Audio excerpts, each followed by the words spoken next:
Comrade रितिकन कसवा, किसान नेता साथी प्रहलाद बाजोलिया, निर्मल जी, हमारे इस ब्लॉक के उम्मीदवार साथी बालाराम, साथी उमेश और कॉलेज में हमारे साथ खड़े रहने वाले साथी विनोद। और जहां तक हमारी आवाज जा रही है, घरों में बैठी माताओं और बहनों, हम सबसे पहले आपका भारतीय कम्युनिस्ट पार्टी मार्क्सवादी की ओर से क्रांतिकारी इस्तकबाल करते हैं। साथियों, इस ब्लॉक नंबर 12 के अंदर आपके सामने इस पंचायत समिति नौहर के प्रधान अमर सिंह जी पूनिया और 22 एनटीआर से एक और साथी उम्मीदवार हैं। उन दोनों के मुकाबले में हम आपके इस गांव के एक नौजवान साथी को लेकर के आए हैं। आखिर इसका कारण क्या है? हम लोग कॉलेज की एजुकेशन पूरी करने के बाद जो कंपटीशन की तैयारी करने का हमारा समय, उस समय के अंदर हम इस चुनाव की प्रक्रिया में भागीदार बने। आखिर क्यों? ये सवाल बुजुर्गों को सोचना है और नौजवानों को समझना है। आजादी के इतने सालों के बाद हमने कांग्रेस बीजेपी के चाहे जिला परिषद के चुनाव हुए हो, चाहे पंचायत समितियों के हुए हो, चाहे विधानसभाओं के हुए हो, चाहे पार्लियामेंट के इलेक्शन हुए हो, हमने उम्मीदवारों को जिता करके भेजा। लेकिन 70 साल के बाद क्या हमारे वो आम हालात थे जिन हालात में हमारे सामने रोटी कपड़ा मकान, स्वास्थ्य शिक्षा और सड़क, बिजली पानी की मूलभूत समस्याएं थी, क्या उनका निराकरण हुआ? इसका जवाब आता है नहीं। आखिर क्यों? वो इसलिए कि जिन लोगों को हमने जिता करके भेजा, जिन नुमाइंदों को हमने भेजा, इस उम्मीद के लिए भेजा कि ये नुमाइंदा जाकर के पंचायत समिति या जिला परिषद या विधानसभा या पार्लियामेंट के अंदर जाकर के हमारे क्षेत्र की बात करेगा। वो बात करेगा किसान की, मजदूर की, नौजवान की, विद्यार्थी की, महिला की, कर्मचारी की। लेकिन वो बातें हुई नहीं। ये बातें किस लिए नहीं हुई? वो इसलिए नहीं हुई कि उन लोगों को इस बात की समझ ही नहीं कि मूलभूत आवश्यकताएं इनके लिए लोग जूझ रहे हैं। क्योंकि जैसा साथी उमेद ने कहा, 5 साल में एक बार आते हैं, लेकिन हमारी भारतीय कम्युनिस्ट पार्टी मार्क्सवादी और इसके संगठन के कार्यकर्ता आपके बीच में बगैर चुनाव के भी आते हैं। वो बगैर चुनाव के लिए आपके बीच में सड़क, बिजली, पानी, स्वास्थ्य, शिक्षा और किसानी की बात को लेकर के आते हैं, उनके हक की बात को लेकर के आते हैं। हमें ये चीज समझनी होगी कि वो लोग सिर्फ चुनाव में आते हैं, इसका मतलब वो सिर्फ फायदे के लिए आ रहे हैं।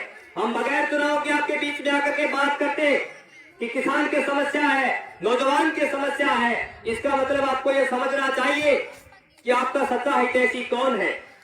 हमें अगर ये समझ पैदा नहीं हो रही तो मैं ये समझता हूं कि हम इंसान नहीं, क्योंकि इंसान एक सामाजिक प्राणी होने के साथ साथ वो बुद्धिमान है, वो जानवर नहीं। लेकिन हम बुद्धिमान अगर हैं तो हमें ये समझना पड़ेगा, हमारे प्रदेश के अंदर कांग्रेस की सरकार बन गई। सरकार बनने से पहले उन्होंने बहुत वादे किए थे, बेरोजगारों के लिए, नौजवानों के लिए, किसानों के लिए, लेकिन उनका रिजल्ट जीरो रहा। आखिर क्यों रिजल्ट जीरो रहा? ये सवाल हमें कांग्रेस के नेताओं से पूछना चाहिए, और पूछना ही नहीं बल्कि उनको मुंह तोड़ जवाब देना चाहिए। मुंह तोड़ जवाब देने का इस लोकतंत्र में एक तरीका है, वो चुनाव की प्रणाली है। हमारे सामने हमारे को दूसरे बीजेपी के उम्मीदवार आएंगे, वो प्रधान रहे 5 साल। आप सबको ये सोचना चाहिए कि आपके इस पंचायत में, इस ग्राम के अंदर वो लोग कितनी बार आकर के आपके दुख और सुख के साथी बने। मेरे दुख और सुख को कहने का ये मतलब है कि उनकी आपकी मूलभूत समस्याओं के उन्होंने आपके लिए क्या काम किया। अफसोस से कहना पड़ता है, वो लोग सिर्फ आपको एक वोट की तरह देखते हैं। और लेकिन ये कम्युनिस्ट पार्टी मार्क्सवादी दाती, हथौड़ा और सितारा ये हर एक मजलूम की बात को उठाता, ये हर एक मजलूम की बात को करता। 2005 से 2010, 2010 से 2015, 2015 से 2020, 15 साल। मैं 15 साल का जिक्र कर आपका ध्यान जिला परिषद में लेकर के जा रहा हूं। इन 15 सालों में हनुमानगढ़ की जिला परिषद में 5 से 10 तक कॉमरेड बलवान पूनिया और 10 से 15 तक कॉमरेड राजू और 15 से 20 तक कॉमरेड मंगेश 15 सालों के अंदर जिला परिषद में इस मार्क्सवादी कम्युनिस्ट पार्टी के ये जाबाज लोग अपनी बात को मजबूती से रखते रहे और इलाके की तमाम समस्याओं के लिए लड़ते रहे। हमारे सामने किसानी का बहुत बड़ा आज एक फैसला आ रहा, जिस फैसले में किसान की खेती को लूटने का काम किया जा रहा, जो पूंजीपति लूटने का काम करेंगे, जो काम जीएसटी से इनका नहीं हुआ, जो प्राइवेटाइजेशन की इनकी नीतियों से नहीं हुआ, वो काम अब किसान की खेती को बेचने का करेंगे। हमारा ये अंदेशा है कि आने वाले समय के अंदर हमारा ये किसान अपने ही खेत में मजदूर बनकर के काम करेगा, क्योंकि बड़ी बड़ी कंपनियां आएंगी। एक बहुत बड़ी कंपनी है कारगिल नाम की, और उसका जो बजट है वो हिंदुस्तान के आम बजट जो पेश किया जाता है वित्तीय वर्ष में, उसका 6 गुना बजट है। और वो कंपनी आकर के हमारे खेतों की खरीद करेगी। हो सकता है कि एक बार वो हमें किसी चीज के दाम ज्यादा करके दे दे, लेकिन आपने जियो के उदाहरण देखे होंगे, उन्होंने शुरू में बड़ा लालच दिया, लेकिन आजकल 500 और 600 की चपट लगा रहे हैं।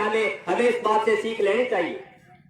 एजुकेशन के अंदर 3000 से कम के जो शिक्षण संस्थान हैं, वहां प्रवेश नहीं होगा। उनको बंद करने की एक नीति केंद्र सरकार लेकर के आ चुका है। इसका मतलब ये होगा कि जो प्राइवेट स्कूल कॉलेज बने हुए हैं और जो इस गुरेज में है कि हम शिक्षण संस्थान चलाते हैं, उनके भी फाटी लगने वाली है, क्योंकि शिक्षा के क्षेत्र में बहुराष्ट्रीय कंपनियां उतर रही हैं, और बहुराष्ट्रीय कंपनियां अगर उतर जाती हैं तो आम विद्यार्थी, आम किसान का, मजदूर का बेटा, उससे शिक्षा कोसों दूर हो जाएगी। और शिक्षा दूर हो गई तो हम तैयारी करके नौकरियां नहीं लगेंगे, नौकरियां नहीं लगेंगे तो मजदूर बनेंगे, मजदूर बनोगे तो किसी फैक्ट्री में काम करना पड़ेगा।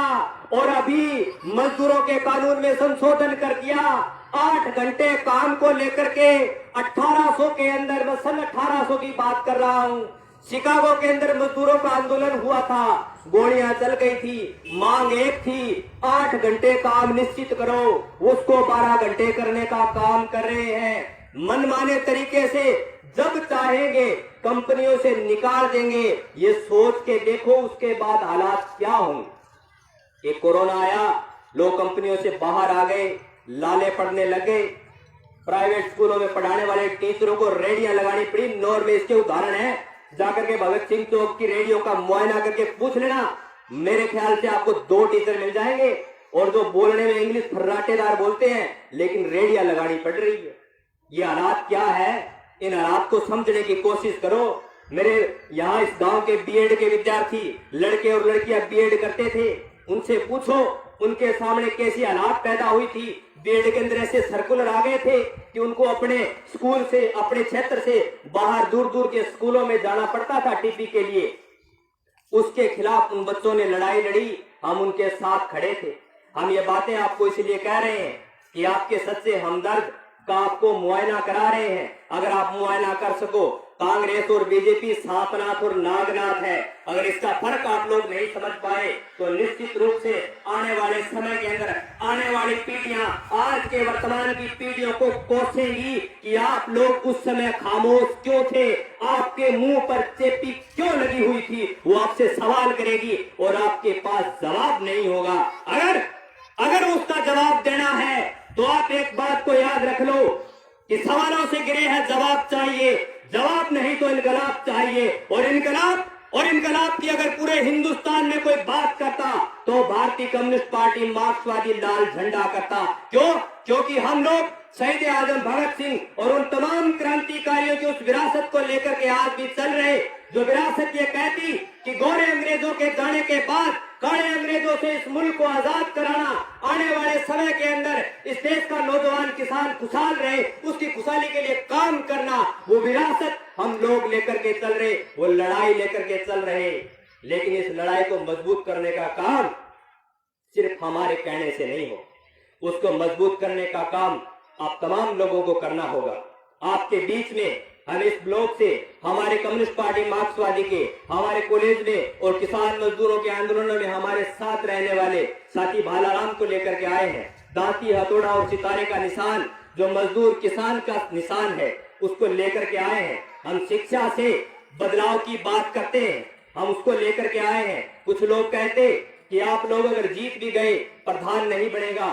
दोस्तों 17 ब्लॉक लड़ रहे हैं, 17 ब्लॉक लड़ रहे हैं। अगर 17 ब्लॉक में अगर हम कामयाब नहीं भी हुए तो कम से कम हम 8 या 9 ब्लॉक में कामयाब होते, और हम 8 या 9 ब्लॉक में कामयाब होते तो निश्चित रूप से प्रधान के लिए हम भी खड़े होंगे, क्योंकि प्रधान की सीट पर कोई कांटे नहीं लगे जो वहां पर कांग्रेस और बीजेपी बैठेगी, उसके अलावा हम लोग भी बैठ सकते हैं। उन्होंने कोई ऊपर से ऐसा लिखवाया नहीं फरमान कि वो लोग ही बन सकते हैं प्रधान, हम भी बन सकते हैं प्रधान।